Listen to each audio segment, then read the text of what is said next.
எதுக்காக அந்த பொண்ணு வெளியில போகணும்னு கேக்குறேன். நீ பழி வாங்கணும்ன்றதுக்காக ஊரறிய 10 பேர் எதிர்க்க தாலி கட்டிட்ட. தாலி கட்டின பாவத்துக்காக வீடேறி வந்து அடுப்பத்தை வச்சிருக்கா. நீ பொஞ்சாதியா ஏத்துக்கிறியோ இல்லையோ, நான் மருமகளா ஏத்துக்க முடிவு பண்ணிட்டேன். நீ உள்ள போமா. சரி மாமா.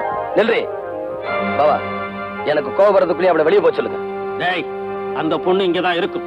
அவளை வெளியில போக சொல்றதா இருந்தா என்னையும் சேர்த்து வெளியில அனுப்பு. நீங்க எல்லாரும் ஒண்ணு சேர்ந்துருவீங்க, எல்லாரும் ஒன்னா இருப்பீங்க. அதுக்கப்புறம் என்ன, சின்ன மணியா பைத்தியக்கார மாதிரி வெளியே போயிட வேண்டியதா. பாவா, நடு வீட்டுல நின்னு வயிறறிஞ்சு சொல்றேன், 20 வருஷமா உங்க காலையே சுத்திக்கிட்டு வந்தன்னா இந்த வீட்டை விட்டு வெளியே போகணும். 5 நிமிஷத்துக்கு முன்னாடி வந்தவ இவ இந்த வீட்டுக்குள்ள இருக்கணும். நல்லா இருங்க பாவா, நல்லா இருங்க. இந்த ஊரே பாக்குற மாதிரி சவக்கால் அடிச்சு என் தோலை உரிச்சவ இவ இந்த வீட்டுக்குள்ள இருக்கணும். உங்க தோல் மேலே வளர்ந்தன்னா வெளியே போகணும். வெளியே போகணும்.